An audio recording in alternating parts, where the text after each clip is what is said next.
한미 정상회담 멈추십시오. 미 CIA가 대한민국 대통령실을 도청한 문건이 폭로된 사건은 이미 주권 침해 논란 차원을 넘어섰습니다. 공개된 CIA 기밀 문서명, 미국의 우크라이나 전쟁 무기 획득 관련된 최종 사용자 우려로 곤혹이라는 문서는 이 사안에서 한국의 지정학적 안보에 중대한 위협이 될 수 있는 일이 적어도 2가지 이상 일어났음을 확인합니다. 첫째, 대한민국은 우크라이나 전쟁에서 미국의 요청으로 보유 중인 155mm 포탄을 최종 사용자가 우크라이나 군임을 알면서도 외부 유출했습니다. 살상무기는 우리나라가 이미 우크라이나에 제공한 비살상용 지원 물품과는 차원이 다른 군사외교적 의미를 갖습니다.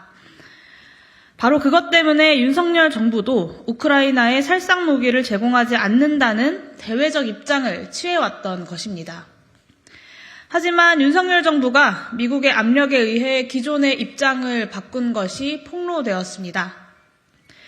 현재까지 드러난 정황은 수십만 발의 우리나라 155mm 포탄이 우크라이나군의 수중에 이미 들어가 있거나 곧 들어갈 것이 거의 기정사실화되었다는 것입니다.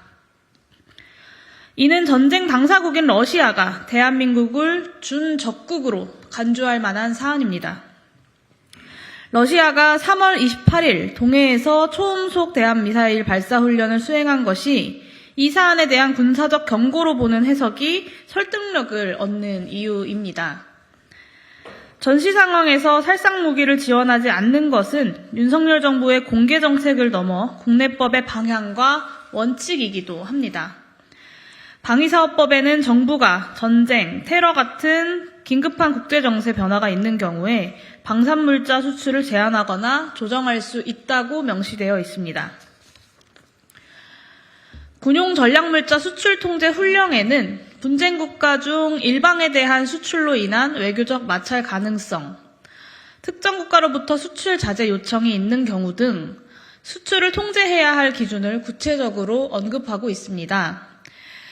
그리고 러시아는 한국이 우크라이나에 살상무기를 지원할 시 한러 관계의 파탄으로 이어질 것이라고 지속적으로 경고해왔습니다. 한미동맹을 한반도 평화와 안보 차원을 넘어 저 머나먼 우크라이나에까지 확장하여 지리적으로 가까운 러시아를 준적대국으로 돌려놓는 이 결정이 어떻게 우리나라 안보에 도움이 되겠습니까? 문건에 등장하는 국가안보실 관계자들은 살상무기의 우크라이나 제공이 기존 입장의 변경임을 분명히 확인하고 있습니다. 심지어 우리나라 지정학적 안보 위험을 잔뜩 높여놓은 이 위험한 결정에 대해 윤석열 정부는 국민의 대표자인 국회와 한마디 논의도 없었습니다. 실로 위험한 정권입니다. 둘째, 적어도 공식적으로는 최종 사용자가 우크라이나 군임이 드러나서는 안 될 살상무기 공급이 더는 부인할 수 없을 정도로 공개되어 버렸습니다. 김성한 전 실장은 우크라이나에 빨리 포탄을 공급하는 것이 미국의 궁극적인 목표라면서 포탄이 어떤 형식과 경로로 나가든 최종 목적지가 우크라이나라는 것은 명확히 인지하고 있었습니다. 공개된 CIA 첩보문서의 표현대로 포탄의 최종 사용자 문제가 한국 정부를 곤혹스럽게 했다는 것은 한국 정부의 포탄 제공이 우크라이나 군을 최종 사용자가 될 것으로 인지했다는 것이 드러날 경우 대외적으로 특히 러시아에 대해 한국의 전략적 안보에 해가 된다는 판단이 있었던 것입니다. 사정이 이러함에도 김태효 국가안보실 1차장은 악이 없는 도청이라는 지나가는 소가 웃을 헛소리를 하고 있습니다. 이 불법 도청과 그 공개로 인해 한국의 대러시아 외교가 궁박한 처지에 몰렸는데도 말입니다. 우크라이나 전쟁 이후 가장 분쟁 가능성이 높은 지역으로 대만이 꼽힙니다. 중국이 전쟁 준비 상태에 있다는 기사도 나옵니다. 대만을 놓고 미국과 중국이 분쟁 유사시 전쟁을 벌일 경우 우리나라 최대 안보 이해는 무엇입니까? 우리 국민의 생명과 국토의 안전을 지키는 것이고 그것은 대한민국 영토가 중국의 집중 타깃이 되는 미국의 군사기지로 전락되지 않도록 하는 것입니다. 그것이 제1의 가치여야 합니다. 하지만 최근 일본과의 이해할 수 없는 굴욕 협상을 한 윤석열 정부에게서 저는 불길한 기운을 느낍니다. 국민의 생명과 국토의 보전이라는 제1의 가치보다 한미일 군사동맹의 맹목적 추종이 안보 전략의 최우선 가치를 차지할 것이라는 우려를 지울 수가 없습니다. 윤석열 정부는 모든 국가들이 실리와 국익을 추구하는 외교 전쟁터에서 편향된 선악의 세계관에 기초한 가치 외교를 표방하면서 한미 동맹에 올인하고 있습니다. 지난번 대일 외교에 참혹한 결과, 그리고 이번 CIA 도청 파문으로 드러난 결과 모두가 이 위험한 정부의 위험한 외교 전략과 역량을 그대로 보여주고 있습니다. 윤석열 정부의 행보는 국제평화를 위한 질서에도 반합니다. 대한민국과 러시아는 재래식 무기의 과잉 축적 방지를 위한 세계 협정인 바세나르 협정의 회원국입니다. 바세나르 협정에 따르면 회원국은 타 회원국에 심각한 우려를 미치는 전략물자 이전을 신중하게 고려해야 하며 수출 허가 시에는 반드시 허가 사실을 회원국에 통보하도록 되어 있습니다.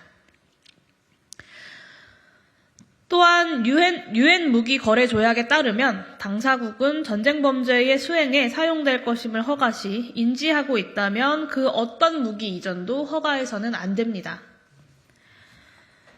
윤석열 대통령은 국제 분쟁의 해결에서 무력 대신 정치 외교적 해결을 우선시하면서 불가피하게 분쟁에 참여하더라도 평화적, 인도적 개입만을 해왔던 지난 수십 년에 걸친 대한민국의 노력과 신뢰를 깨트린 것입니다. 한미일 동맹에 올인하는 것은 국제사회의 수많은 국가들을 적으로 돌릴 수 있는 위험이 도사리고 있습니다. 저는 윤석열 정부에게 과연 대한민국 안보를 맡겨도 되는지 진지하게 추궁해야 할 상황임을 강조하면서 다음과 같이 요구합니다. 첫째, 이 사태에 대한 한국의 올바른 입장이 분명히 정리될 때까지 한미 정상회담을 위한 미국 방문을 미루십시오. 이번 정상회담에서 미국의 칩스법, 인플레이션 감축법 등 우리나라 경제에 첨예한 이해가 걸린 통상 현안이 미국의 한국에 대한 추가적인 정치 군사적 요구와 함께 다루어질 가능성이 높습니다. 하지만 지금 윤석열 정부의 전략과 역량으로 우리 경제 및 안보의 이해관계가 최대한 반영되기는커녕 미국의 이해와 균형을 이루는 성과도 내는 것이 매우 어려운 상황입니다. 지금 윤석열 정부의 태도를 보면 하다못해 도청에 대한 사과와 재발 방지 요구조차도 불가능해 보입니다. 둘째, 외교안보 라인을 문자 그대로 전면적으로 교체하십시오. 비참한 대일 외교 협상에 이은 도청 파문은 현재의 외교안보 라인이 우리나라의 전략적 안보 이해를 감당할 수 없다는 것을 그대로 드러냈습니다. 박진 외교부 장관, 김태효 국가안전보장회의 사무처장을 포함한 고위급 외교안보 라인 전체를 교체함으로써 최소한의 신뢰를 회복해야 합니다. 마지막으로 초유의 대통령실 도청 사태에 대해 모르쇠로 일관하지 말고 책임 있는 자세로 진상을 파악하고 대통령실 등 국가 주요 시설의 안보 태세를 강화하십시오. 미국에 당당히 항의하고 책임 있는 조치를 요구하십시오. 이번 사태에 대해 도청 사실 자체를 부정하거나 불확실하다고 버티는 정부는 전 세계에서 윤석열 정부뿐입니다. 손바닥으로 하늘을 가리려는 시도는 이미 실패했지만 지금이라도 적어도 글로벌 호구 신세는 면해야 하는 것 아니겠습니까?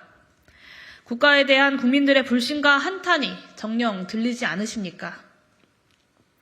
안보마저 정쟁으로 만들어 정부의 실책을 물타기 하려는 시도를 멈추십시오. 윤석열 대통령은 국가 안보와 외교 또한 대통령 개인의 권한이 아니라 국민으로부터 권한을 위임받은 것일 뿐이라는 사실을 명심하십시오. 지금이야말로 잠깐 멈추고 돌아볼 때입니다. 요동치는 지정학적 위기 속에서 대한민국의 안보를 위한, 평화를 위한 가장 효과적이면서도 실리적인 길이 무엇인지 다시 점검해야 할 때입니다. 외교 참사를 방지하지 못한 이미 실패한 대통령 사람들 말고 외교 안보 역량이 풍부한 전문가들의 다양한 의견을 청해 들어야 할 때입니다. 물론 국민들에게도 충분히 이 과정과 결정이 납득되어야 할 것입니다. 윤석열 정부 채 1년도 지나지 않았습니다. 아직 고칠 수 있지 않겠습니까? 그리고 고쳐야 하지 않겠습니까? 다만 지난 수개월의 외교 참사에서 어떠한 것도 반성할 지점을 찾지 못하겠다면, 현 지정학적 위기의 엄중함을 이해할 능력이 없다면, 오로지 그것이 반정부 세력 혹은 적국의 조작이고 불법적인 개입으로 인한 것이라고 판단된다면 차라리 아무것도 하지 마십시오. 평화를 위협하는 정권은 필요 없습니다. 이상입니다.